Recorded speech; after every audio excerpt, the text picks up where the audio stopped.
page replacement, and I'll be starting with optimal page replacement. This is when a label for each page in the memory is labeled with the number of instructions that will be executed for the page's reference, and then it replaces the page with the highest number.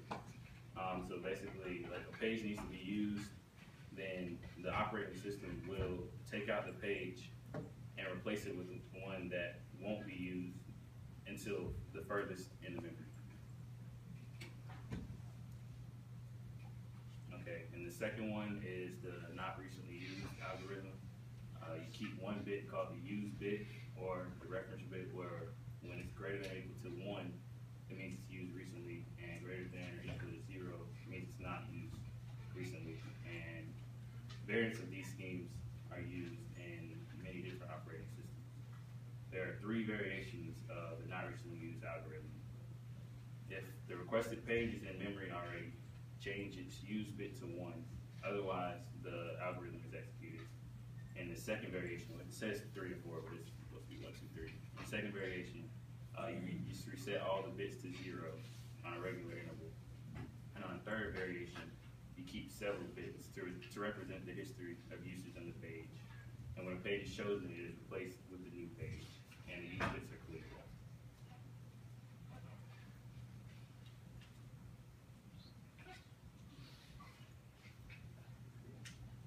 Okay, so my question is, how many variations of not recently used algorithm are there? Trick question.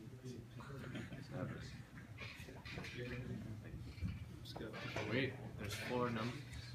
4. All right, and my algorithm is first in, first out. It's a commonly used algorithm we should all be familiar with.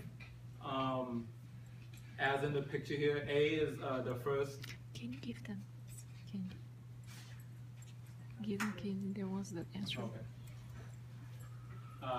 Okay, it's a common algorithm we all know. If you're looking at the image that's also in the book, A is firstly loaded into the frame, and the algorithm will push out the A, and it will put in a new one later on. And let's see, and this causes an issue because the first page used can be really used a lot.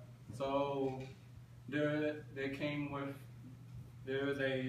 a small modification called the second chance page replacement that has an R bit, a reference bit, that is assigned and checked during the algorithm. 0 will stand for the page will be replaced, while 1 if during the algorithm on the page fault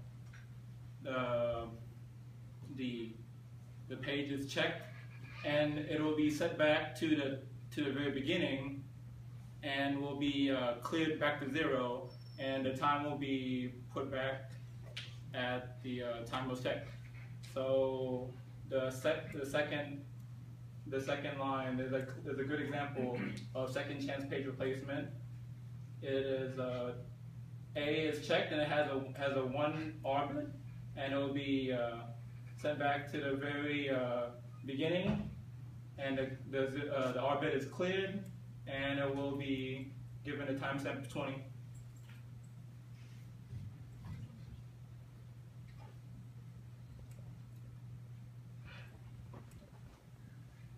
So I'm going to explain a little bit what the least recently used algorithm is. So if you see the question, look at the picture, I guess. We have a few letters. So first we put A, B, C, D, E, and then if we put A again, then A would be situated at the beginning, which is already in the beginning, right? But if we put F, then we haven't used B again, so it would take B's spot, and it will be F would be located where B was. So what we're trying to explain here is that the section that has, like the program that has been used most is the one that stayed, and the ones that are not used as frequently if we have numbers from 1 to 4, if we put 4 all the time, 4 will be kept. But the other numbers won't be kept. We will be continuously getting out of the queue. So, I have a question for everybody. How would you implement that? Yes. Close. So, what we would do is that every time that we're using one of like those numbers, we would put it at the beginning of the list, and then the list would like kind of move all the time. So that's what we say that it's really expensive and difficult to implement. It's because like constantly the memory is trying to allocate itself, and it's not really useful for us. Okay. Alright, so I'm going to explain NFU, not frequently used. Basically, each page is given a counter, and then after a set amount of time, every page that ran during that time will be given an increment of 1 on that counter. And basically, when a page needs to be swapped, the page with the lowest counter is swapped. The downside, though, is that it does not count how long it ran in the time interval. So let's say one page ran every time the interval came, but it only ran for like half a second, and it's like 2-second interval. Well, another page runs 3 seconds, doesn't run again, the next interval, and then it's 3 seconds again, doesn't run again. So instead, that page will be replaced rather than the one that's happening every interval, but not as much. My question is, I'm trying to remember how it's worded. When the page table contains null values, which process creates more page faults, NFU or LRU?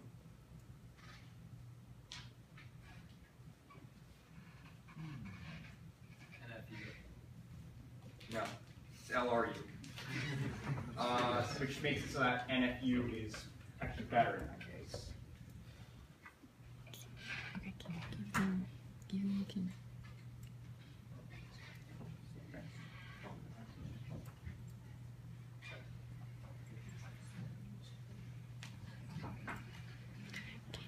This is just a modification on NFU. It's called NFU's AD modification. It involves the shifting of reference grids. So it starts off by each counter sits right 1 bit before the reference grid, and then after that, the reference grid then shifts to the leftmost bit, so it goes all the way to the opposite side. And then, if there is a page fault, the page with the lowest counter will be replaced. Yeah. My question is, what happens when there's a page fault?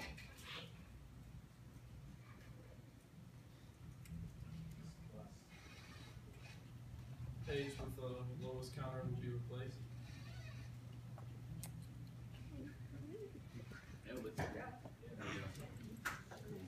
Very good. Yeah, do that.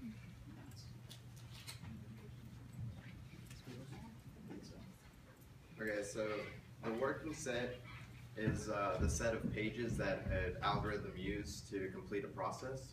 And so if the entire working set is in the memory, the process will work fine. Like the algorithm makes it so that whatever is not used in the process is removed out of the memory so that the algorithm can run with the pages it needs. And so the variable that it uses is the time of last use. So it uses the reference bit, and if that's equal to 1, then it just if that's the last use, so that means that they'll keep it in the process because it's been used by the algorithm. When it finds like a page that isn't in it, it'll take it out so it doesn't have any page faults. But if there is a page fault, then the program will run slowly and won't complete. And then the working set clock algorithm is like an improvement because it's cumbersome to check every single page that you need in a process. So the working set clock is in a circular fashion. so that it goes through a lap of the memory page, and so it also uses the last time used. It checks, so if it checks a page that's last used, it'll just skip that and go right through the circle until it finds the page that needs to be replaced, and so there's no page faults.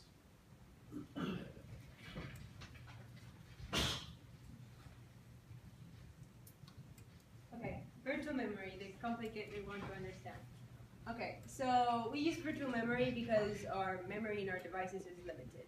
So in this game, we have three factors. So we have the virtual address, also called logical address, depending where you look at it. They call it different. We have a page table, which is a map, and then we have a physical address. So the virtual address is the one we use when you program, right? When we want to access some point of a certain program, we will use the virtual address, which has a translator, and that's a map, the page table, that will find the physical address for that virtual or logical address, right? So we'll go and find it in memory. But what the problem issue is that all the data is not stored in the RAM. So sometimes we'll need the disk. So the disk will load everything that we need into the RAM, and then we will use it from there.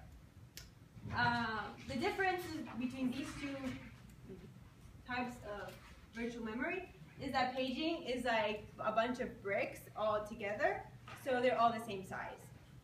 And they all like next to each other, so when you play around with them, when they move from one place to the other, they all have the same like space. But what happens with segmentation is that since we will need a really large map for all these different addresses, we will use segmentation. So segmentation what does is that we'll like put all these bricks in a bigger block, and so when we want to access, we know that virtual memory like 1,000 to like 1,000, like 200, whatever,